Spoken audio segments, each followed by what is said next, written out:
রাত পোহালেই মুর্শিদাবাদ সফরে আসছেন মুখ্যমন্ত্রী। প্রশাসনিক বৈঠকের পাশাপাশি রেজিনগরে করবেন সভা। ইতিমধ্যেই মুখ্যমন্ত্রীর সভা ঘিরে প্রস্তুতি তুঙ্গে।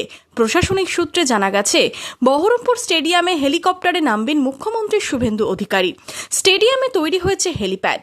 রবীন্দ্র সদনে হবে প্রশাসনিক বৈঠক। প্রশাসনিক বৈঠকের আগে সাজছে রবীন্দ্র সদন। নীল সাদা রঙের পরিবর্তে রবীন্দ্র সদন সাজানো হয়েছে সাদা গেরুয়া রঙে। রবীন্দ্র সদনেও প্রস্তুতি তুঙ্গে। প্রশাসনিক বৈঠক শেষে রেজিনগরের তকিপুর হাই মাদ্রাসা মাঠে সভা করবেন মুখ্যমন্ত্রী। সেখানেও প্রস্তুতি তুঙ্গে। সভা ঘিরে তুঙ্গে তৎপরতা।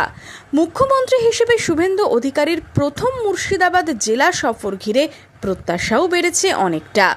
বহরমপুরের প্রাক্তন সাংসদ অধীর চৌধুরীর কি প্রত্যাশা মুখ্যমন্ত্রীর কাছে? স্টিল অথরিটি অফ ইন্ডিয়ার সঙ্গে কথা বলে আমি অনেকটা এগিয়েছিলাম। স্টিল অথরিটি অফ ইন্ডিয়া এবং রেল অথরিটি অফ ইন্ডিয়া অর্থাৎ সেল প্লাস রেল মিলে এই মুর্শিদাবাদ জেলায় একটা আরামসে কোচ ফ্যাক্টরি করা যায়। দ্বিতীয় দাবি আমার বাংলার মুখ্যমন্ত্রীর কাছে, এই মুর্শিদাবাদ জেলার গ্রামীণ এলাকায় একটা বিপ্লব হয়ে যেতে পারে, সামাজিক বিপ্লব, কৃষি বিপ্লব, যদি ভান্ডারদহ বিলকে সংস্কার করা যায়। ভান্ডারদা বিল সংস্কার করার দাবি বাংলার মুখ্যমন্ত্রীর থাকলো।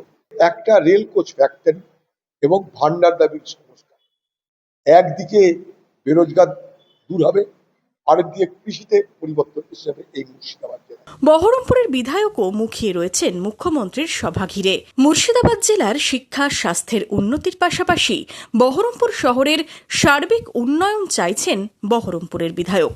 সার্বিকভাবে মুর্শিদাবাদ জেলা সহ বহরমপুর শহরের সব দিক থেকে উন্নতি চাই আমরা। শিক্ষা, স্বাস্থ্য, কর্মসংস্থান, রাস্তাঘাট, গঙ্গাধারের সৌন্দর্যন, সমস্ত কিছু দিক থেকে। এবং এতদিনে যত চুরি দুর্নীতি তৃণমূলের নেতারা করেছে, তারও যদি উদ্ঘাটন উনি করতে পারেন, সব থেকে বেশি আনন্দিত হব আমি এবং আমরা।